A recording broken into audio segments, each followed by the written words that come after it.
بدل نہیں ہے، دو چیزوں کا بدل نہیں ہے، ایک قرآن کا اور دوسرا ایمان کا۔ اس لیے پیغمبر مرسل نبی آخر الزمان خاتم الرسل والانبیاء صلی اللہ علیہ وسلم بھی اپنا مقررہ وقت پورا کر کے تشریف لے گئے۔ وَإِمَّا نُرِيَنَّكَ بَعْضَ الَّذِي نَعِدُهُمْ أَوْ نَتَوَفَّيَنَّكَ فَإِلَيْنَا يُرْجَعُونَ۔ جو وعدے آپ کے ذریعے ہوئے ہیں کچھ آپ کی زندگی میں پورے کر دیتے، کچھ آپ کی زندگی کے بعد بھی جاری رہیں گے۔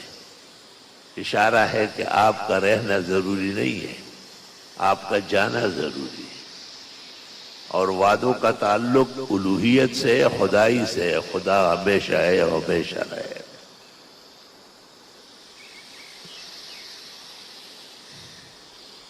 اسی طرح ایمان کا بھی کوئی بدل نہیں ہے۔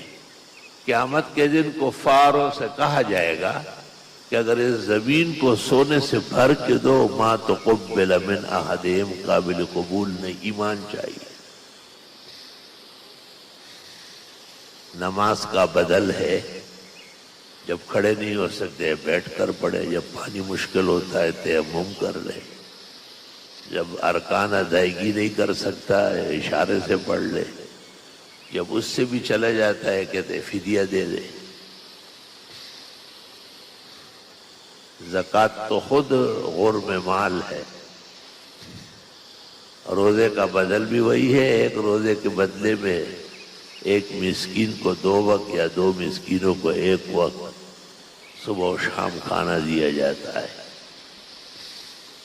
حج کا بدل موجود ہے، حج بدل لوگ کرتے، جب حج فرض ہو چکا ہوتا ہے اور وقت پر خود نہ جا سکے یا جانے میں کوئی بشری معنی ہو تو اپنے کسی معتمد کو کہہ دیتے ہیں کہ خرچہ میں دے دوں گا، اب میرا حج کر دیں۔ حج بدل چاروں ائمہ کے نزدیک درست اور صحیح۔ ہر چیز کا بدل دنیا میں ہے۔ حج اور عمرہ نہیں کر سکا تو فرمایا چلو اشراق کی 2 رکعت پڑھو۔ اشراق کی 2 رکعت نہیں پڑھ سکا، کہا 4 کلمے 3 دفعہ پڑھ لو، سبحان اللہ وبحمدہ عدد خلقہ وبداد کلماتہ وزنۃ عرشہ ورضواء نفسہ۔